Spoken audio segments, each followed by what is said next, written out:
Invest your money in this order to build wealth faster. You're doing it wrong.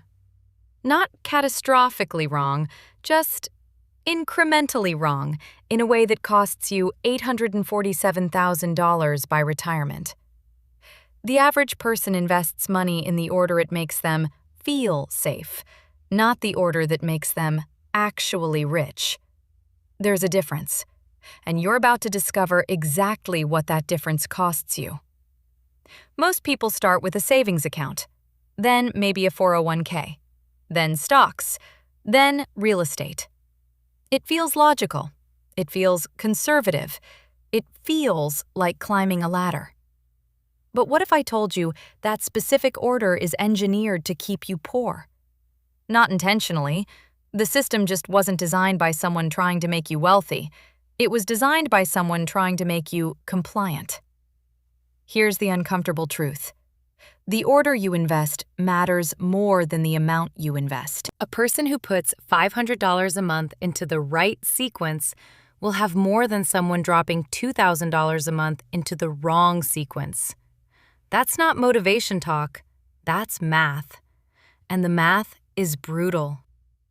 Let me walk you through the actual order, the sequence that compounds faster than most people think possible. You start with something almost no one talks about, your emergency fund. But here's where everyone gets this wrong. You don't need 6 months of expenses sitting in a savings account earning 0.01%. You need exactly $1,500 in accessible cash. Maybe $2,000 if you have dependents. That's it. Enough to cover a car repair or a broken tooth without panicking. Beyond that, you're not building wealth. You're hoarding security theater. The money sitting there isn't multiplying, it's sleeping. And sleeping money doesn't build empires. Once that buffer exists, not once you feel secure, but once the actual number hits your account, you move to step 2, and this is where the order changes everything. You max out your employer 401k match. If your employer matches 3%, you contribute 3%. If they match 6%, you contribute 6%. This isn't optional. This isn't if you feel like it. This is free money. Actual, literal, free money that evaporates the moment you leave the company. It's the only guaranteed 100% return on investment that exists. Your brain will resist this because the money leaves your paycheck and you don't see it. You feel poorer. You are actually poorer that month, but you're trading monthly comfort for compounding advantage. Here's where most people collapse the sequence. They stop here. They feel like they've done the responsible thing, and they keep the rest of their money in their checking account or a high-yield savings account. Huge mistake. The moment you hit that employer match, you move to step 3. Step 3 is opening a Roth IRA. Not a traditional IRA, not a SEP IRA, a Roth. And you fund it to the annual maximum, $7,000 if you're under 50, $8,000 if you're over. This is where the leverage actually begins. A Roth IRA grows tax-free forever. That phrase doesn't sound dramatic because you've heard it before, but sit with it. Tax-free forever. If you invest $7,000 at age 25 and never touch it again, that money could become $700,000 by age 65. The government will never take a dime. You'll never file a form about it. It just grows in the dark while everyone else fights the IRS. The person who prioritizes their Roth in their 20s is literally building a parallel wealth system that the person who waits until their 40s cannot access. The time gap isn't a disadvantage. It's the entire advantage. You're not smarter than them. You just got the order right. Now you have a problem. You put money into your 401k match and maxed your Roth, but you still have income left over. You want to invest it. Most people here make a fatal choice. They go to the stock market immediately. They buy individual stocks or index funds in a taxable brokerage account. And it's not wrong, exactly, but it's not optimal. There's a better move hiding right here. Step 4 sounds boring until you realize it's the difference between comfortable retirement and wealthy retirement. You go back to your 401k and increase your contribution beyond the employer match. Most employers will let you contribute up to $23,500 a year. That number changes, but it's around there. You're not just getting the match anymore. You're stacking pre-tax dollars that grow inside a tax shelter. This is where people with normal salaries start building actual wealth velocity. The magic moment arrives when you've maxed your 401k contribution and funded your Roth IRA completely. You've spent about $30,500 a year if you're younger, less than many people spend on their car payment, and you've locked in tax advantages that the average person will never access. But you still have money left. You have more money to invest. This is when you go to the stock market. Step 5, a taxable brokerage account. Index funds mostly. Some people here start researching individual stocks. Most of them shouldn't. The data is clear. 90% of active stock pickers underperform index funds when you account for fees and taxes. You're not going to be in that 10%.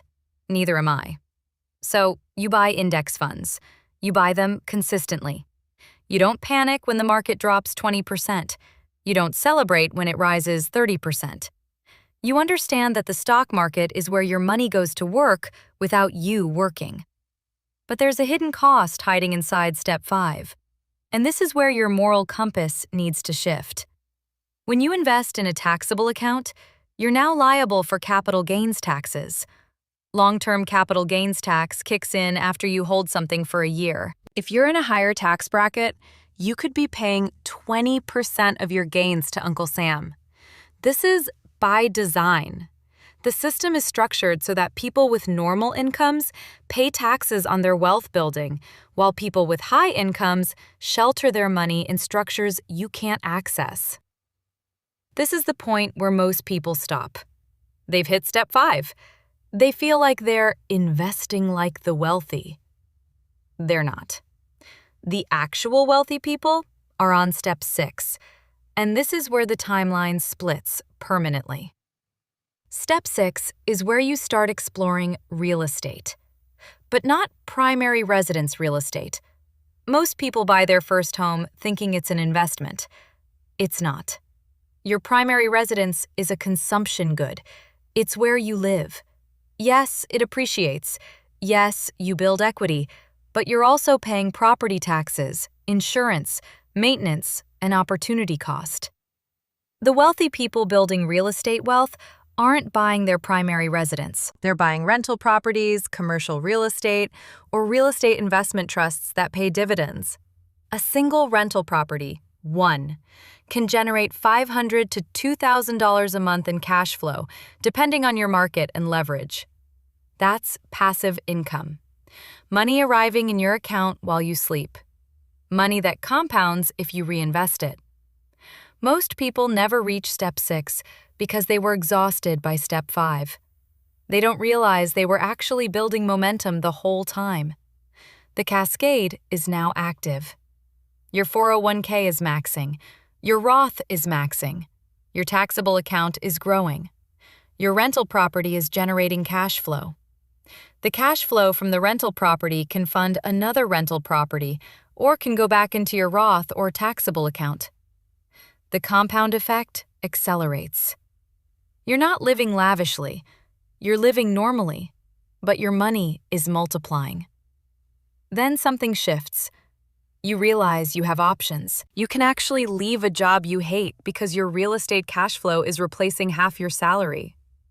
You can take risks in your career because you have a financial moat. You can start a business because you're not desperate. This is the actual definition of wealth, not money. Options. Here's the trap nobody talks about. Following this order perfectly still requires discipline that most people don't possess.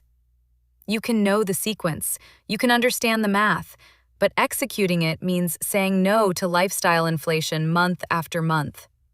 It means driving a used car while your friends lease. It means skipping the vacation while you're funding your Roth. It means watching your paycheck disappear into accounts you can't touch for decades. The psychological cost is real. The person who gets rich and the person who stays middle class often have similar incomes. The difference is invisible. It's in the order they made decisions nobody watches. It's in the money they didn't spend. It's in the patience they borrowed from their future self. The order matters more than you think. Follow it.